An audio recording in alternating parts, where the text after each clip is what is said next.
আসসালামু আলাইকুম। আমি পারভিন আক্তার। এই যে আমি একটা তরকারি, কারো পছন্দ কারো অপছন্দ। অনেকেই এই মূলার তরকারি শুনলে নানান ধরনের কথা বলে। তো আমি মূলার তরকারিটা আমার পরিবারে মোটামুটি আমরা সবাই খাই। তো আমি যেভাবে রান্না করি সেটাই আপনাদের কাছে শেয়ার করছি। এখানে আমি চিংড়ি মাছের শুটকি অথবা মলা মাছের শুটকি নেই কখনো।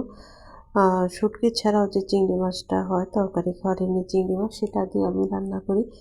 আমি মূলাটা আগে কেটে ভালো করে ধুয়ে ভাপিয়ে নিয়েছি।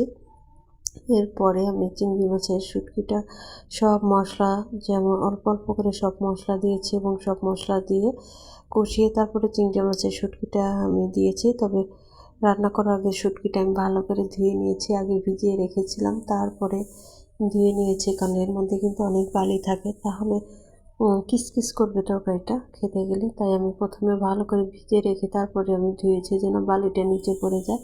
এই যে আমি মাছটা হচ্ছে চিংড়ি মাছের যে শুটকিটা দিয়ে যে মূলা রান্না করছি সেটা আমি ভালো করে আমি কষিয়ে নিচ্ছি। আসলে তরকারির মধ্যে হচ্ছে কষানোটাই হচ্ছে আগে। তবে মূলার তরকারিতে সবসময় একটু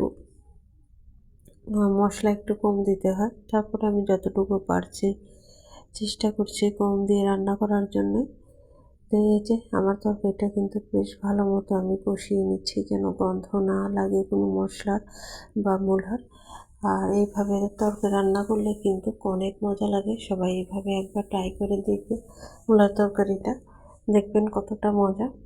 যাদের অনীহা আছে মূলার তরকারির প্রতি তাদের আর অনীহা থাকবে না।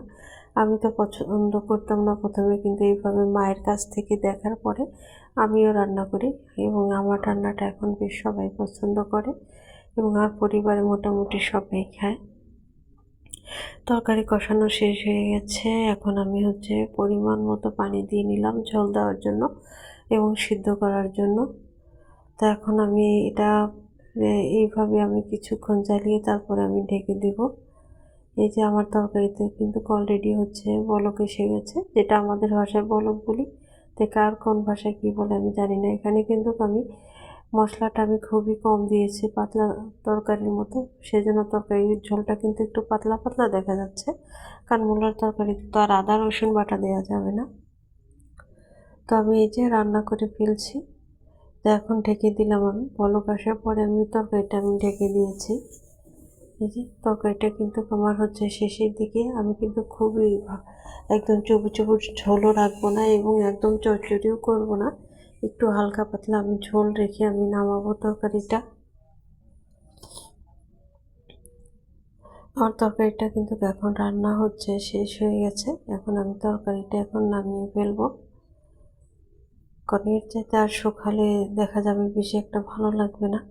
তরকারিটা অলরেডি আমি নামিয়ে ফেলেছি এবং আমি তরকারি রান্না করে আমি ছোট ছোট কিছু পাতিল আছে বা বাটি আছে সেগুলোতে আমি ঢেলে রেখে দিই। এই যে আমার তরকারিটা রান্না শেষ। কেমন লাগলো অবশ্যই সবাই জানাবেন। আল্লাহ হাফেজ।